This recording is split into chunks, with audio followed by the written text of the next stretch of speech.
Ask away, brother. Let's pick a hard one. Do it. Can you disenroll in Medicare if you go back to work at 65? You can if you want to.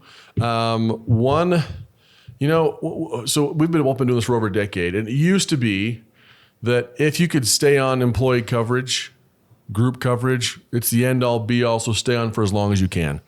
That is no longer the case. I would say 80% of the time, roughly, when someone comes in and we say, let's compare apples to apples. Let's look at your options. We're not going to make any assumptions. Yeah. Let's make sure this makes sense. We look at your plan from your group and exactly what it costs, what your deductible is, your max amount of pocket, your extra benefits, and compare that to some of the Medicare Advantage plans side by side.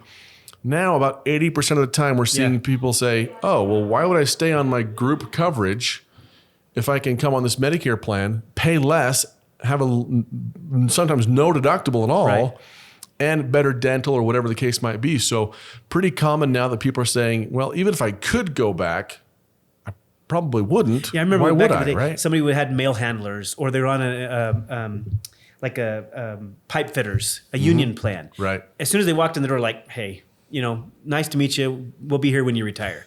Or when you think about leaving that. That's not the case anymore. I mean, I have people that work for a large hospital, you do too, that are nurses or even physicians that are employees that are not taking their insurance from their employer. They're coming to us and we're helping them with a Medicare Advantage plan or a supplement or something like that. They're still working, right, but they're choosing to leave their their group plan to come on a Medicare plan because it is so much better for them. Yeah, it's the norm now. For sure. So you can disenroll from Medicare if it makes sense, but please don't assume that it makes sense. Yeah.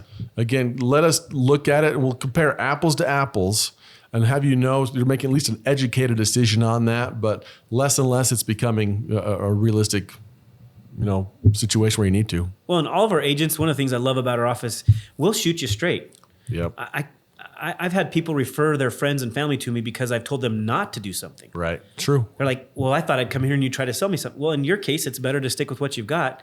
Come and see me when it's not. Yep. And let's check in every year or so. So, yeah, I agree with that. All right. Perfect.